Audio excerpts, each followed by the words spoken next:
Want to shop Walmart Black Friday deals first? Walmart Plus members get early access to our hottest deals. Join now and get 50% off a 1-year annual membership. Shop Black Friday deals first with Walmart Plus. See terms at walmartplus.com. This is the sound of your ride home with Dad after he caught you vaping.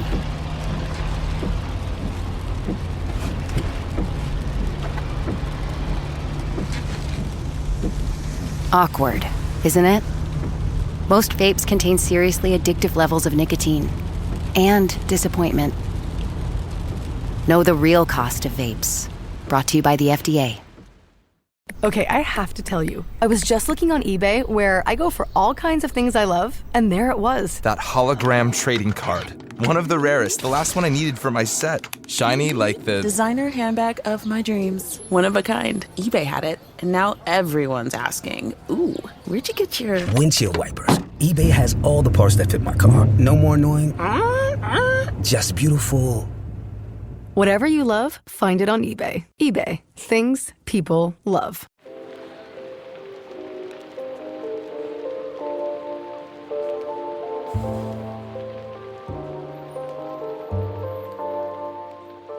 Welcome to BookTok for BookTok, a literary podcast where we deep dive into the writing of your favorite novels. This summer, we are hosting our Romantasy Edition of a book club while we prepare for our 15-part literary analysis of Sarah J. Maas's A House of Sky and Wrath. This is Jac. And I'm Amy. Each week, we'll discuss one book from our Summer Book Club roster. By using our literary background, we'll provide our first blush analysis of each book, as well as discuss listener thoughts. This week, we are discussing The Serpent and the Wings of Night by Carissa Broadbent. The views expressed by the hosts are entirely their own and in no way represent the thoughts or intentions of the original author. This podcast is a discussion, shared to spark thought and conversation on the characters and themes of this novel. The interpretations presented in this podcast are just a few of the many possibilities. Listeners are encouraged to read along and share their own analysis of the text. Though the hosts speak mostly within the constraints of this book, series and extended universe spoilers may be discussed with or without warning. Explicit language as well as themes of sex, violence, abuse, depression, self-harm, and death will recur throughout this podcast. Listener discretion is advised. I know we say this like every time, but I'm super excited to talk about this with you. I don't know that we say this every time. All right, well now people can go back and guess which ones we were excited about. I know. I this is one that you've read a while ago. Mm-hmm. And you've been telling me like, Jac, get on it. You're going to love this one. Yep. And I am genuinely excited. I was not excited to receive your text about what people disliked about this book. I didn't even read any of the comments, and I'm like, this already hurts my heart. I know. It's like, you guys don't understand. Like, this is like, yeah, this is a really good book. I mean, maybe we'll get, no book is perfect. No book is perfect. And I do think some of the comments we received from our listeners are fair. So as much as it hurts my soul, I think there are a lot of justified comments. So I look forward to discussing all of them, the good and the bad. And I look forward to countering any I don't agree with. All opinions are valid. We've discussed this. Mm-hmm.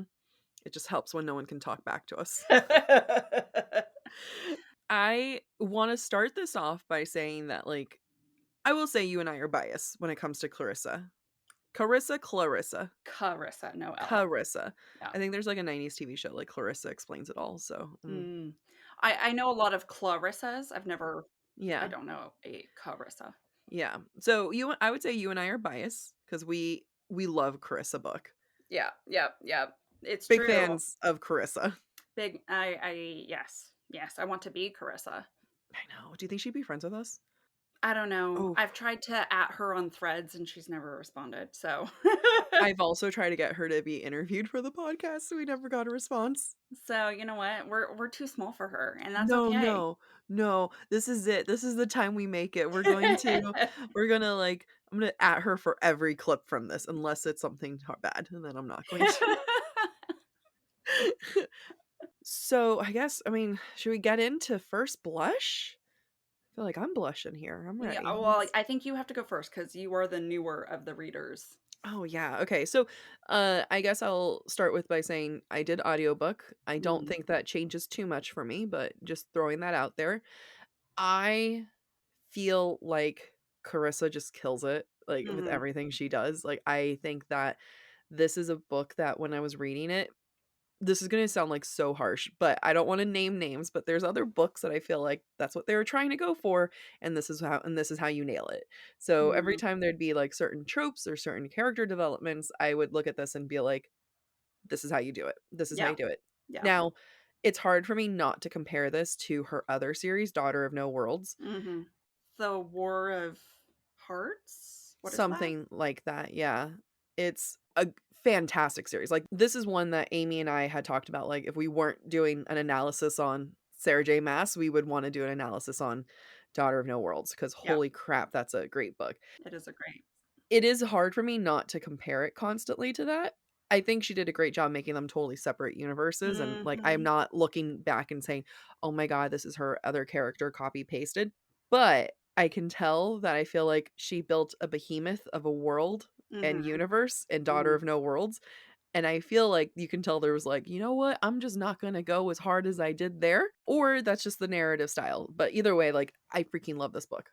I think that we have to start with world building because you've kind of led us in that direction. Mhm. And I feel like Carissa has proven she's an excellent world builder in Yeah. her previous books.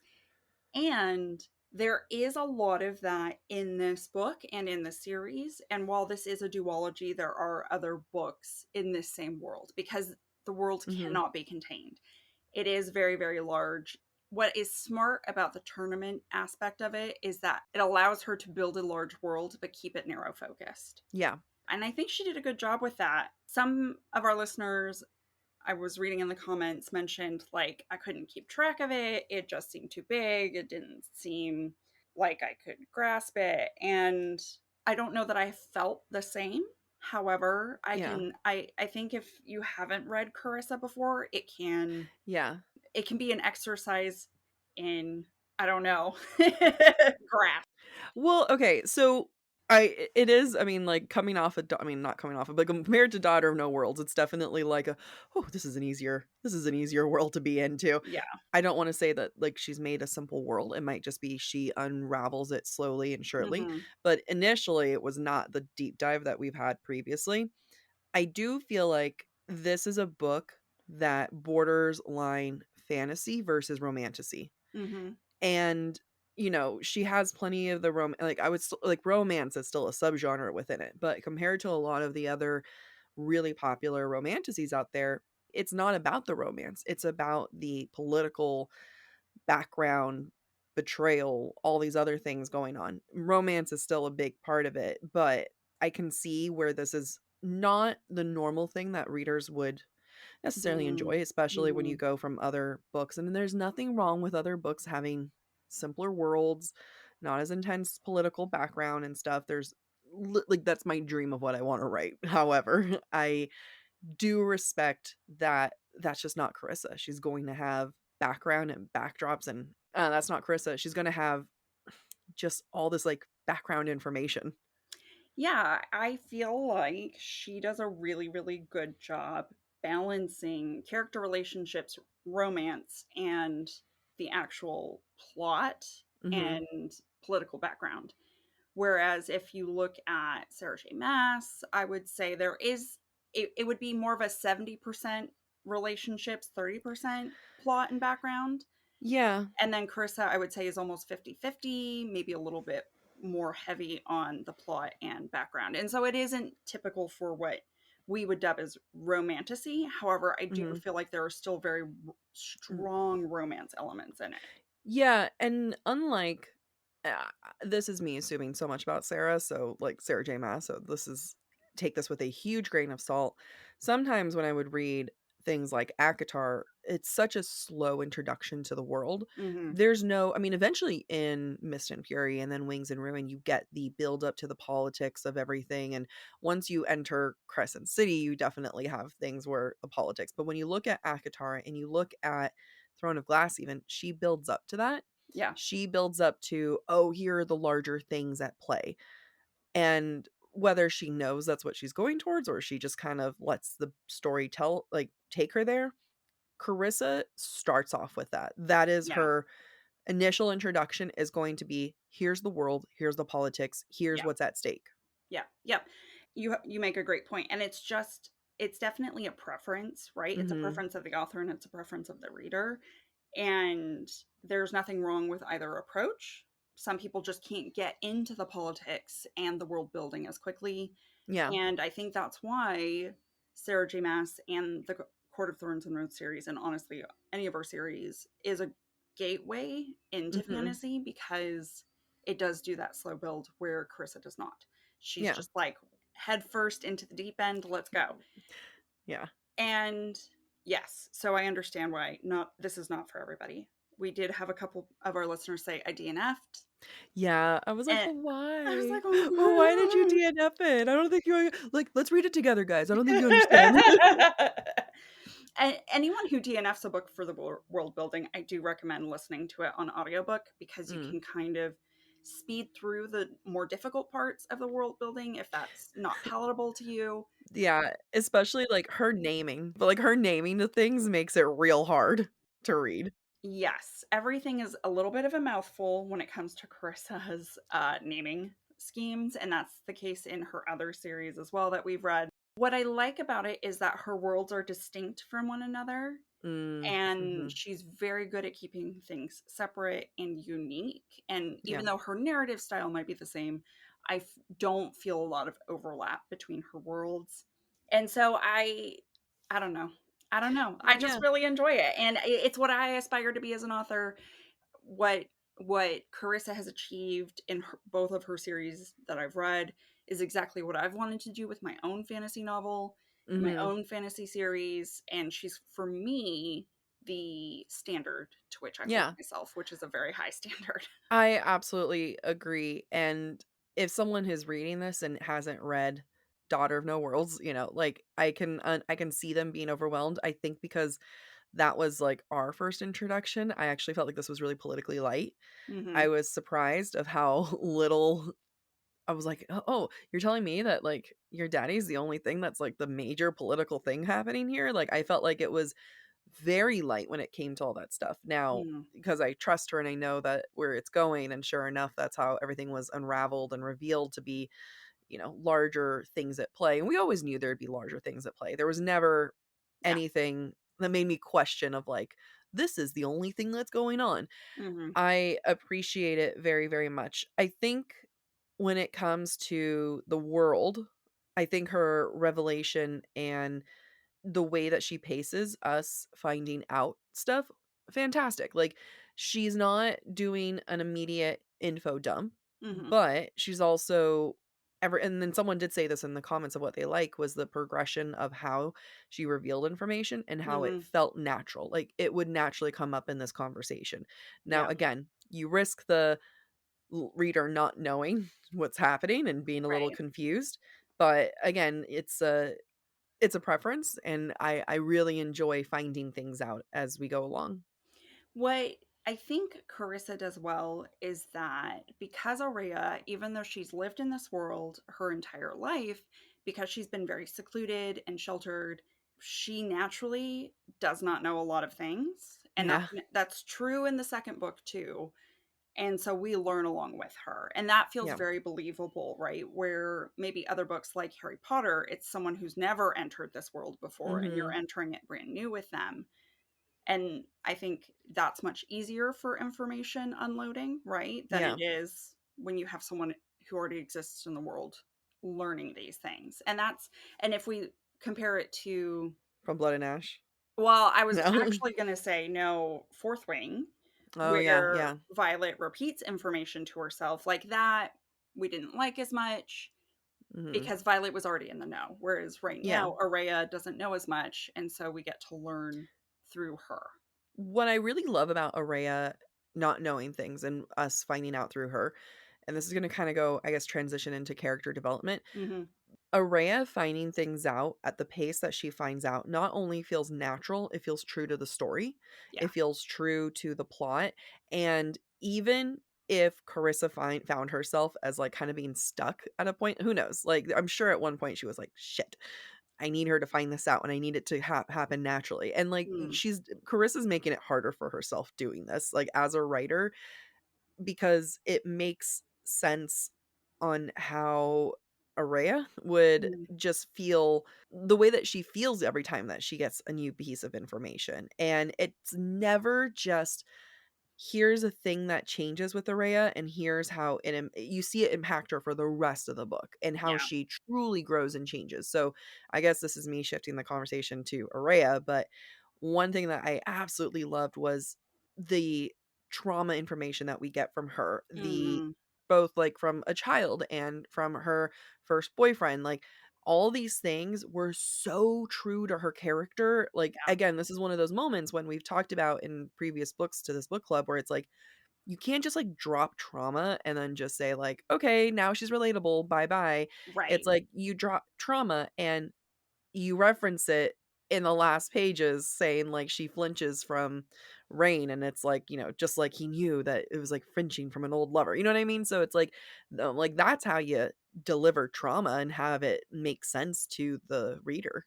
Right. Because I think what Carissa does very well with the trauma, and I think we see this in her other books too, is that it's consistent. She reacts the same to the triggers every time the Mhm. trigger happens.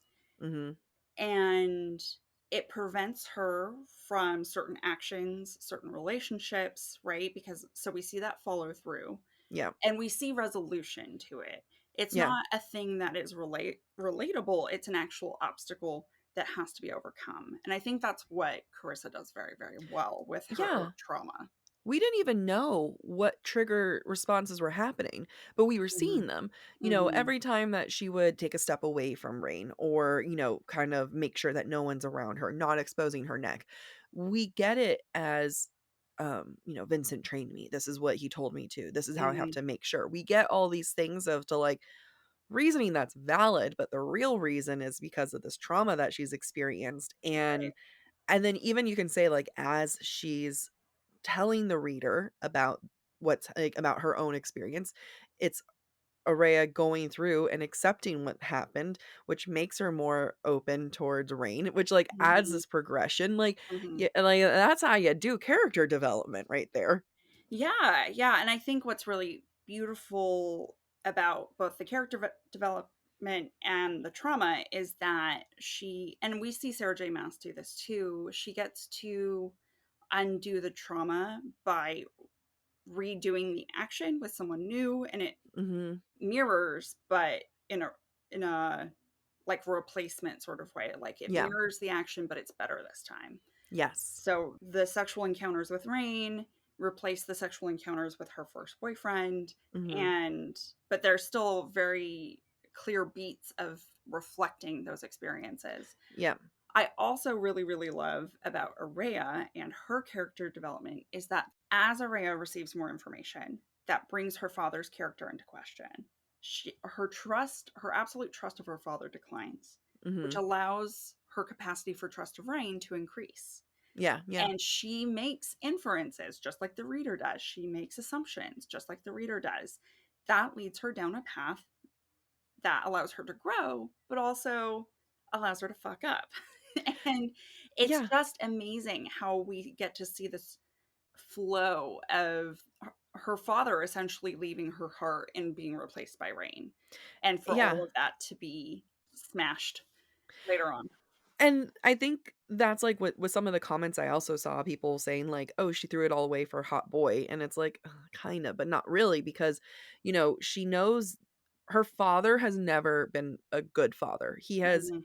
he has done his own trauma to her. Mm-hmm. And just as you were saying that Rain replaces the trauma that she's experienced with her past partner, he's also replacing the trauma with her dad. So yeah, it makes sense. Like, she is throwing herself into him. She is Right. like saying, okay, you're fixing things, and that's obviously not what she's thinking, but like you're saying, one's filling one's getting higher, the other one's getting lower.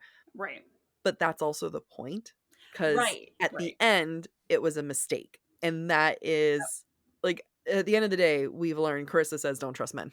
Like, that's Right. I mean, if I had to boil down this story, it is how disillusionment with our parents mm, influences the decisions we make as we grow older and yeah. as we enter the real world or as we enter adulthood. And I did also see the listener comment about, like, this is the hot guy trope where I do it for the hot guy and that's all. And on the surface, it can seem like that. But having listened to this book twice now, Carissa spends a really, really long time making Mhm. sure we understand that the only person Aurea has ever felt safe with is her father. Yep.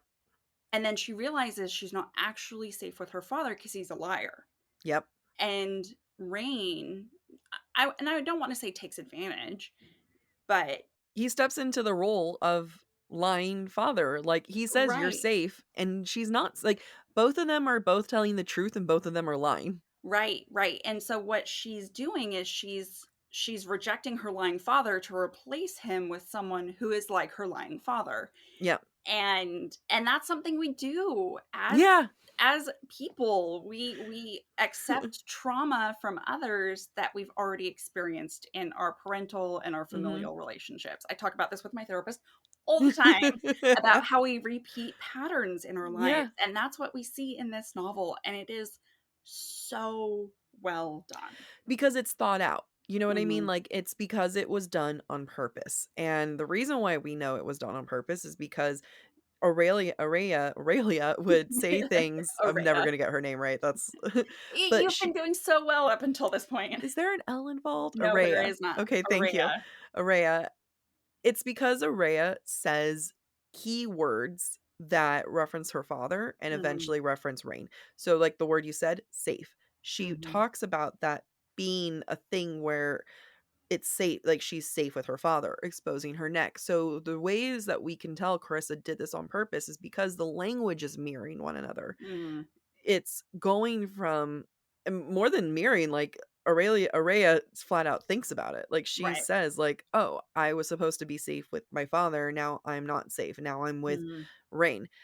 He's safe. And then even then at the end she's like, he says that I'm safe and I believe him, but like, do I, so mhm. there's all these things that it's not just hot boy taking over. It's Aurea coping through this realization that, like, she's always known on some level that her dad wasn't healthy, Right.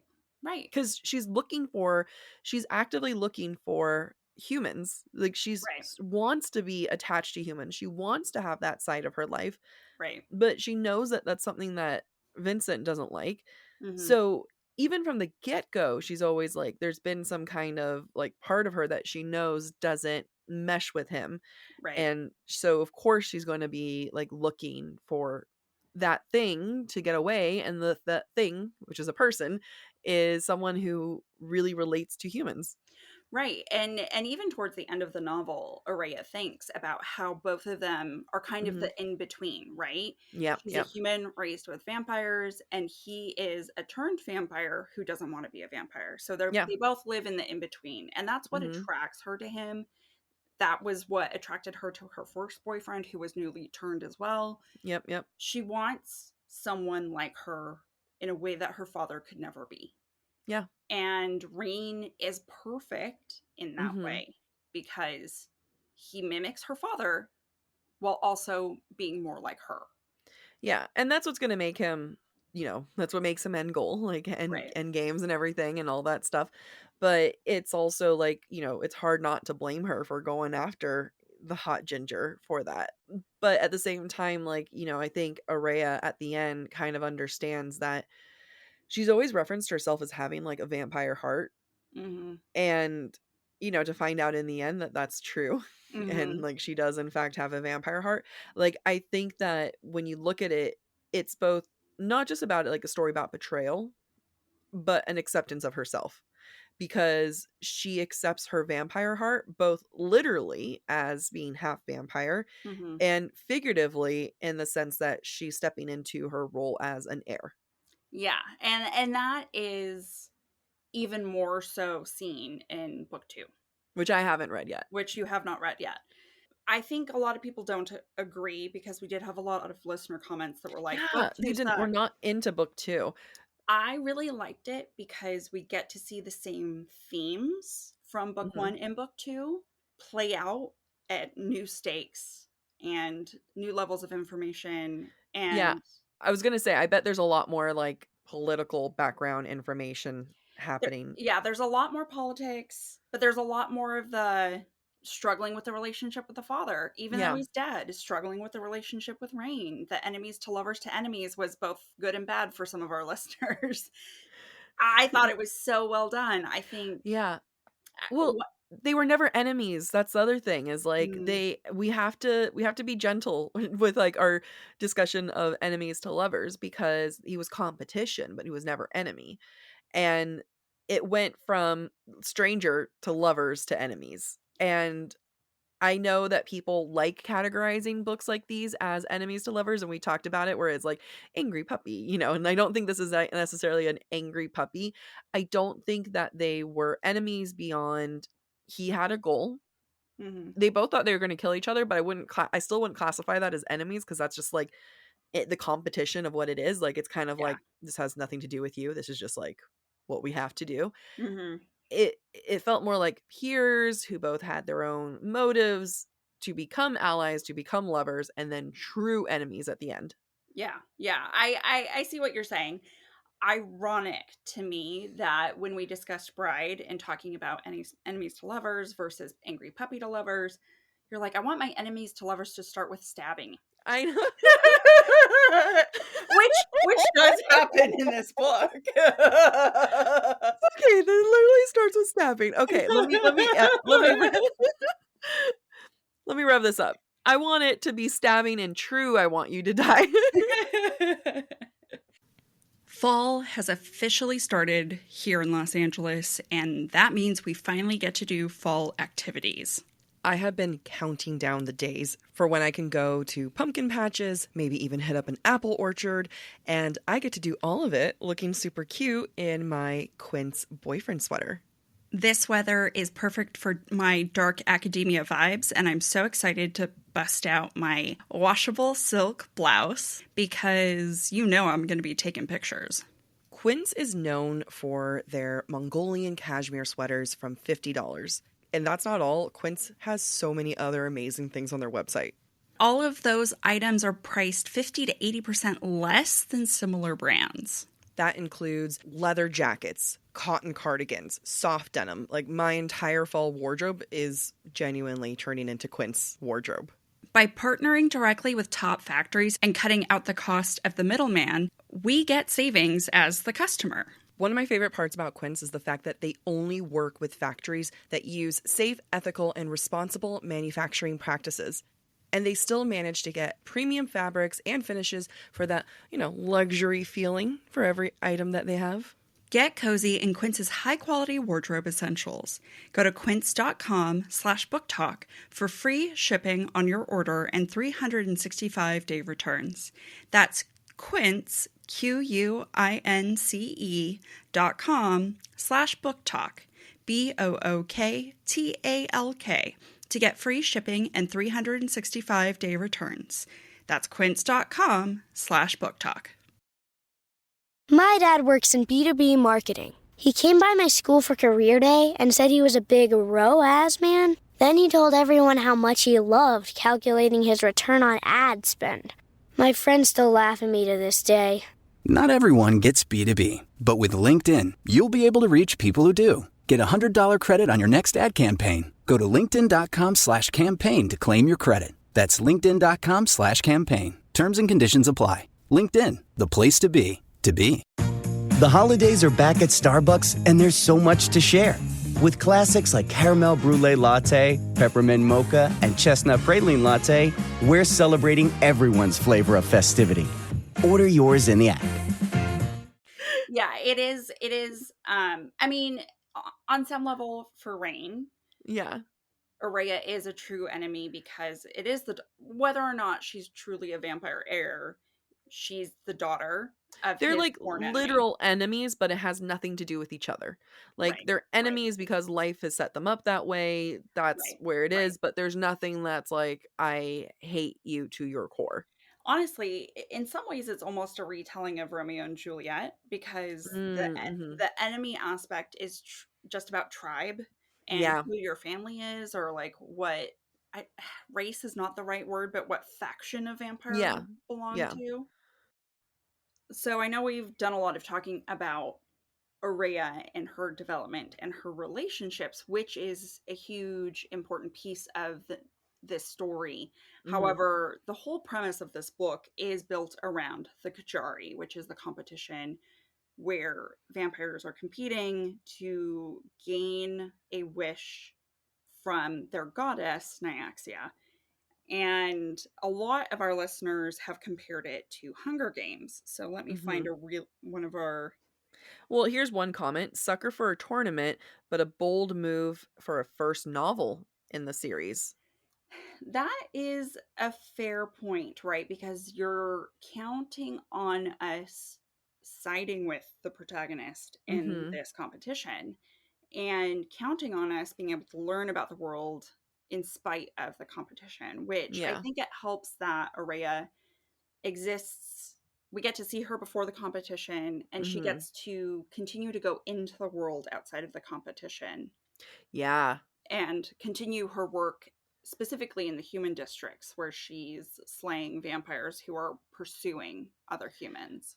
That was such a stylistic choice and storytelling decision to be like, Mhm. they're not trapped here. Yeah. They are allowed to go into the world, into the real world, because it also gives a sense of validity Mhm. to hers and Rain's relationship because Yep. it's more than just you're stuck in this one house. You're going to have to deal with this trauma. This is the Yep. only person that's on the island with you. Yep. The times that they connect the most initially are outside of the house of the Yep. palace, Yep. and the tournament is a great way, and it was spaced out over Mhm. months. It Yeah. was meant to show so much about the characters and Right. finding out about them. It was those are things that we really don't see often. When I think tournament, I think like Triwizard Tournament, I think Mhm. Hunger Games, which is what some Mhm. people mentioned, Mhm. and, I feel like there's a certain amount of which is funny because like, Harry Potter one that is condensed to a really long like, several months, that's not a short amount of Mhm. time, Yeah. but I felt like pacing-wise, this did a really good job of making it actually feel like months have passed. Yeah, I think so too. And part of I think the pacing of it has to do with the fact that you have to destroy Araya's relationship with her father of Mhm. 15, 20 years and replace it with Rain. And Yeah. so that time is necessary for them to build that relationship. It Yeah. is also necessary for us to believe that a human can compete amongst a bunch of vampires who heal Yeah. much more quickly than she does. And to your point, the fact that Araya and Rain get to interact outside the microcosm of the competition, I Mhm. think justifies their relationship more Yeah. than were they trapped and only had a month together. Yep. So true. I can't remember, but you said something that was like, "Yes, that's a good idea." And now I can't remember what you said that was a good idea.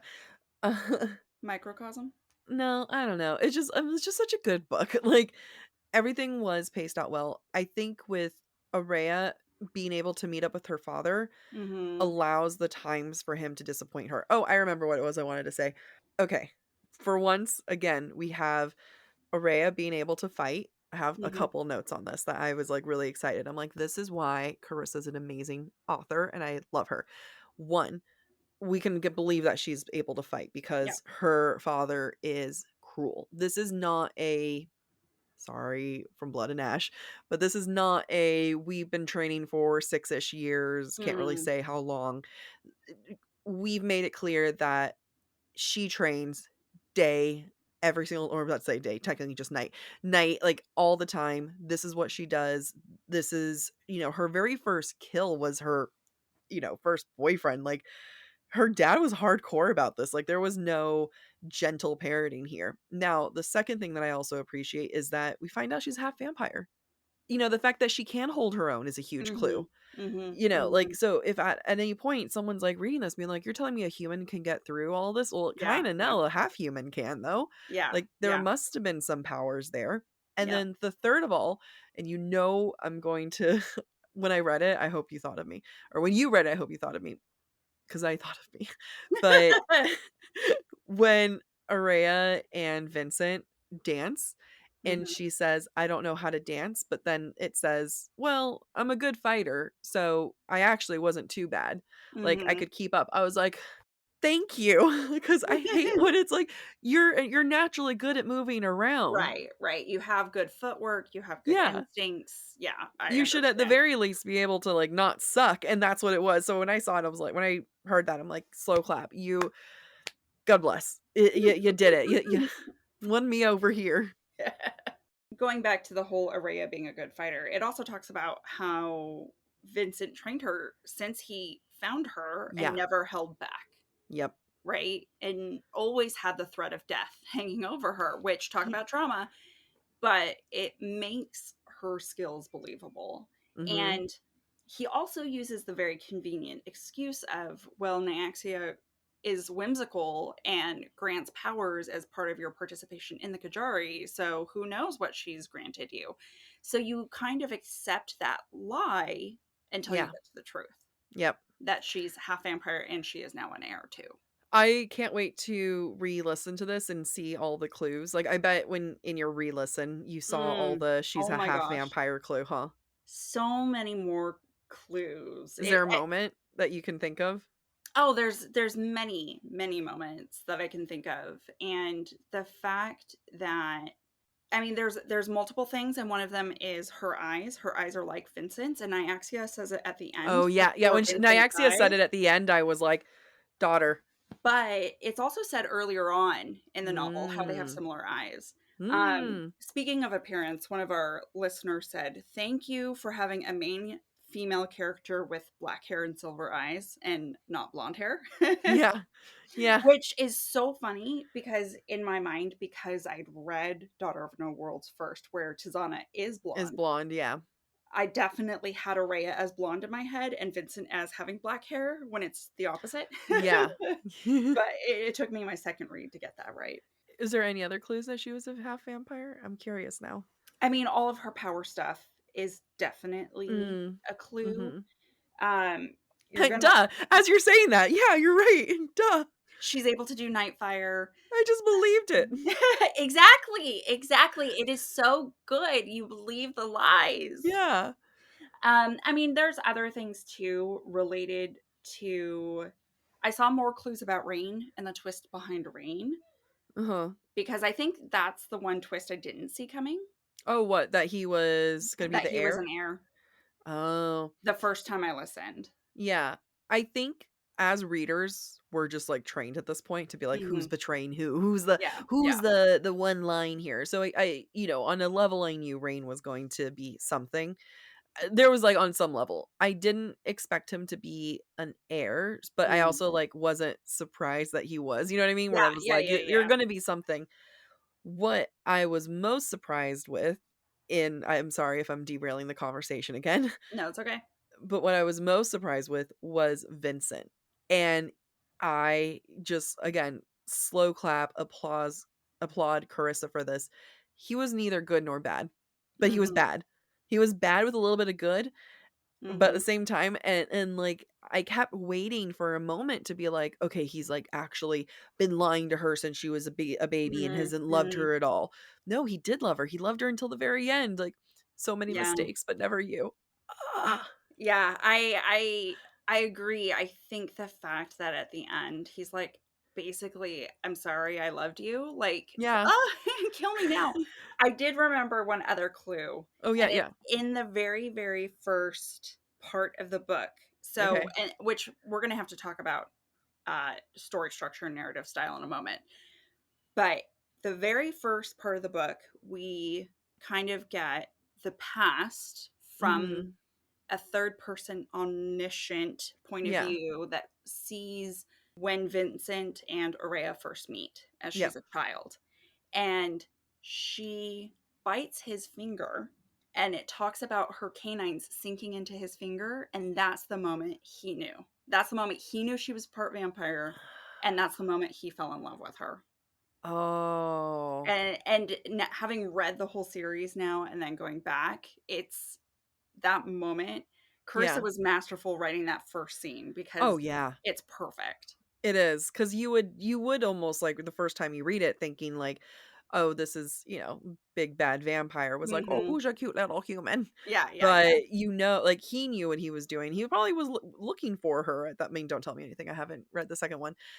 Another one that pops up at me is, I can't remember what scene it was, but I think it might have been something to do with sex, but Aurea tastes some of Rain's blood, and she Hmm. says, like, "Oh, I almost can understand why people like it, like why they Yeah, like it so much," because she's yeah, like all hot and horny for it. yep. But you just assume in that moment that she's like kind of a badass. You're like, "Oh, okay, like someone's into it." Just turned Eh, on. just Yeah. turned on with it, and then all of a sudden you're like, "Oh, no, that makes sense." Because like, once we found Hmm. out the half vampire, my mind immediately went there. I was like, "I remember that Yeah. moment." Yeah. Yep. Yep. There's a couple of other moments that I'm not going to talk about because they're explored further in Yeah. book two. Yep, Because yep. Araya does spend a lot of time thinking, like, why didn't I know that I was part vampire? Why didn't Yeah. Vincent tell me? Did Vincent know? So that gets explored a lot in the second book. And I will refrain from talking about it more. Knowing Carissa personally, because we're clearly besties, but knowing Carissa, she's just so good at like really getting into the emotions behind things Yeah. and being able to say, like, not like, what did I do something wrong, but having a character analyze where did it go wrong, Yeah. and being able to have this thread that goes into, oh yes, this thing happened, has repercussions. And if no one's read Iron Flame, there's a thing that happens in Iron Flame that I get annoyed about that you don't see in the second half of it. And it's just like, what about repercussions here? Yeah. Yeah. And Carissa, like SJM, because SJM is the same in this, is very, very good at saying something happened and you know what? It's going to throw a wrench in a lot of shit. And they're Yeah. going to really struggle with this and they have to really process it before they can move on. Yeah. I think Carissa isn't afraid of hurting her characters. Oh, no. And I love when books do that. I Yeah. love when authors aren't afraid to be like, this is going to destroy you, and Yeah. then write it with an evil smile.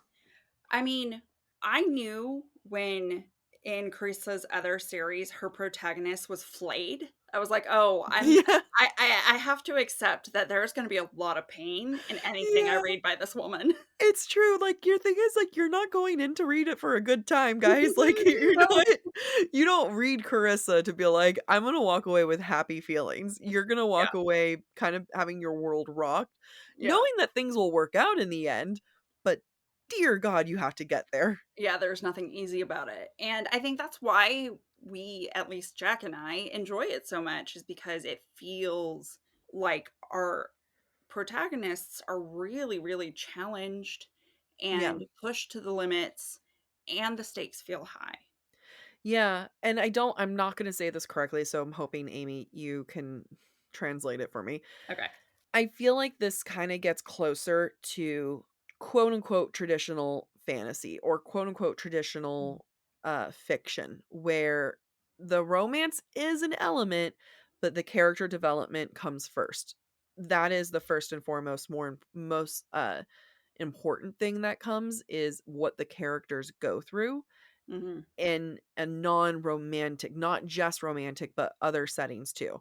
So I hope that makes sense for people. Like, if that, I don't know if that clicks, but I just, we've gotten, used to a lot of books that are just, the development is heavily based off of the romantic element. I am a fan of that. I am okay. I would even argue SJM leans sometimes a little bit more in that direction Mhm. than Carissa does. Again, not that Carissa doesn't have it, but I think that on the scale of everything, she's a little bit more towards the other way, even a little bit farther than SJM sometimes. Yeah. I mean, let's think about all of the books we've read for book club so far. Yeah. I think this is the first of all of them where the individual character development takes priority over the romance. And that's interesting because the one that I would say would compete against that would be Feybound.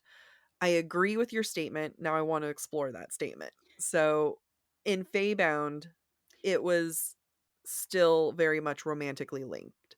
And I would argue that it's not as like romantic as other books. Like I think that she did a great job still making it not so, romance base.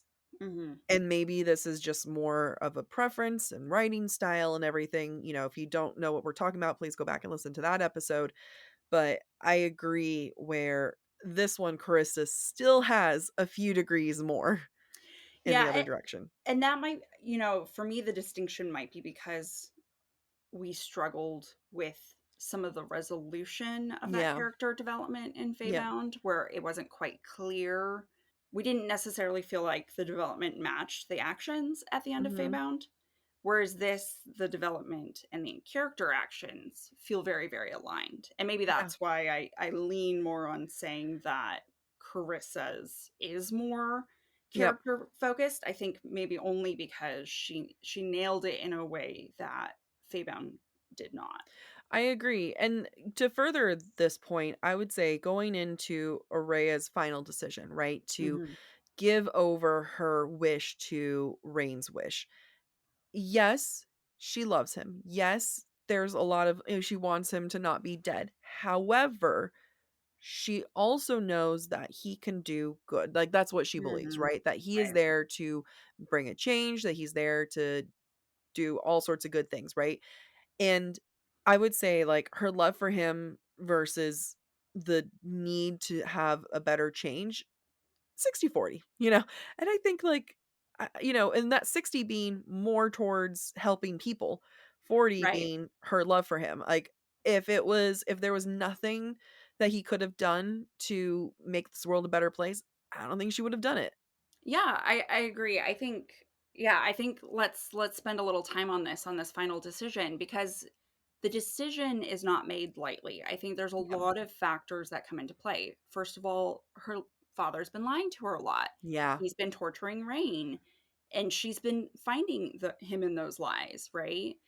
So in some ways, she is still, a child and wants to spite her father. She's become disillusioned. Makes sense. We all go through that. Rain has professed to want to help people against his will, against his better judgment for years. He's come back to make a difference in the lives of other people, whereas her father has been killing people, has been destroying places that she only has evidence of one for her father, and she has evidence of Rain being other. Right. Exactly. I mean, and to some extent, she also feels used by her father. Yeah. My father wants me to be his, I can't remember what the word is. Compadre. That's not it's not the word, but basically. Shoot. There's no world where I'm remembering it. Coriolis. Wow. Yep. Hey, compadre's not that far. My father is using me to have the Coriolis bond so that he never is usurped, so that he remains in power.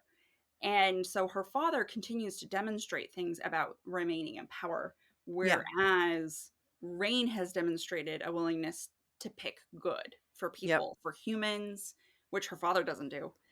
So all these things combined, and not knowing Rain's truth and who he really is, it is natural for her to think that, of course, he'll help people. That's what he's always done. Yeah. Right. And there won't be any negative consequences from that. Yeah. I mean, why wouldn't you think that? Because, like, he's like this super charming, nice guy who loves piss beer.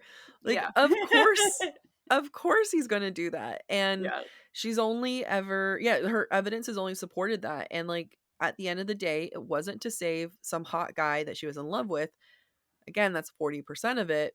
I would argue 60% is to help people, because even before she goes into that final competition, in her last night with Rain, she is thinking about like, I have to kill him. He can do more. Maybe he can do better than me. Maybe he can go and help people. Like, she thinks about how she has no one to help anymore because the town has been decimated. Right. And he doesn't. Like, he actually has lives depending on him. So, I think that I don't blame that kind of decision. I don't think that it was made off of love or horniness. I think it was made off of like realistic thought process that the character would have. Yeah. I mean, and I think I agree. I absolutely agree with you. And I think Carissa does a really good job making us believe, and rightfully, that Aurea enters this final battle with the intention to win, conflicted, sad that she's going to have to potentially kill Rain, hopes he gets killed by somebody else beforehand. Right. And even at the end, she goes all out. She tells him to not fight back or not hold back. They go. There's no holding back. I love it. They went full in. Yeah, and the only reason why her mind is changed is because she realizes he baited her into killing him. Yep. And that's the moment of regret for her. Yeah.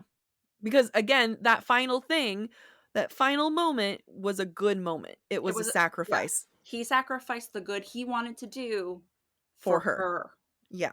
So why not sacrifice your relationship with your father who's been lying to you for a man who could do good? Exactly. So kind of going to that like final battle scene, there were so many good things about that final battle scene. The first one, just the fact that like they didn't hold back, and that it was a true battle to the death moment. We get, when that moment when Rain looks up to like the person beyond her and kind of gives that subtle nod, and I guessed at that moment someone was manipulating. I thought that was Vincent. I thought that too, the first time. Yeah, I was like, and then I was waiting for them to be like secretly in cahoots, Yes. Yep. I agree. And I was like, what the hell? Like, and then of course, but then like once they show who it is, like Mr. Cigarello Man, I was like, well, of course that makes sense that it would be him, because he's been in and out of the book throughout without ever kind of, explaining. And maybe I'm just a passive reader and other people had different thoughts, but I think that Carissa does another good job of introducing characters so casually, let them leave so casually that you just kind of forget about it. Like, they don't make enough of an imprint in you, but like there clearly was time spent there. Yeah. And Cigarella's just made me think of you. It made me think of me too. From college. Yeah, college you. Yeah, I think she does a really good job of not bringing enough awareness to characters we should be suspicious of. Yeah. And focusing our attention on the characters that she wants us to be suspicious of, and who are ultimately red herrings. We all expected more evil out of Vincent. Oh, yeah. I was expecting more from, oh God, what's his name? The one who was not her friend, but kind of like around her age, whose parents had beaten him up. And oh, Ibrahim. Yeah. I was expecting him to become an ally. I was expecting him to turn out to be really evil. Like, I was expecting a lot more from his storyline. And instead, it was just a parallel of her in many ways. Yeah. And that was scary. Like, ugh, it's so good. I know, right? It's, God, I know. Like, if we had all the time in the world, I would love to analyze her books. I would love to just do like a full, give me a 20 episode analysis on Carissa. Oh yeah, absolutely. Her writing is so rich, and the relationships are rich. And we did have a couple comments about those relationships. Thank you for listening to part 1 of this week's episode of Book Talk for Book Talk. Stick around for part 2, which airs on Thursday. We encourage you to rate and subscribe to our show on your preferred podcast listening platform. We would love to hear your thoughts based on today's conversation. If you would like to submit your take on any of the books that we're reading this summer, please be sure to follow us on Instagram, where we ask for listener submissions. If you are enjoying the podcast, please visit our website, booktalkforbbooktalk.com, to view our latest merch and learn about supporting the show through Patreon, Ko-Fi, or Venmo. You can also follow us on TikTok or Instagram at the handle BookTalkForBookTalk. Bye. Bye. You waited so long. I was like waiting for you to take a breath. Oh, I'm sorry. I don't have you just say things. I watch you take the breath and then I say bye. Normally, because when we're together, we go bye. Bye.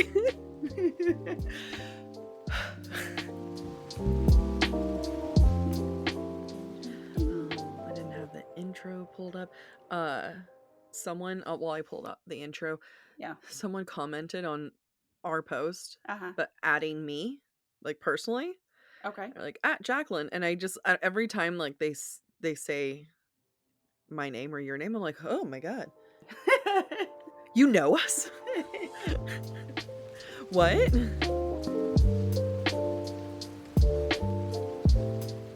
All right. Okay. I don't remember who's introducing what. I am. Introduced... Oh no, I did Allie Hazelwood. Right, and then I did Feybound. You're gonna do Fourth Wing, so I'm gonna do Serpent. Got it. Fuck yeah. Fuck yeah. We're smart. I don't think I've ever heard you say that before. It's true. I often don't say that. No. It was facetious. All right, well, I have it on recording, so we'll save that. I'll save that as my new text tone for you. We're smart.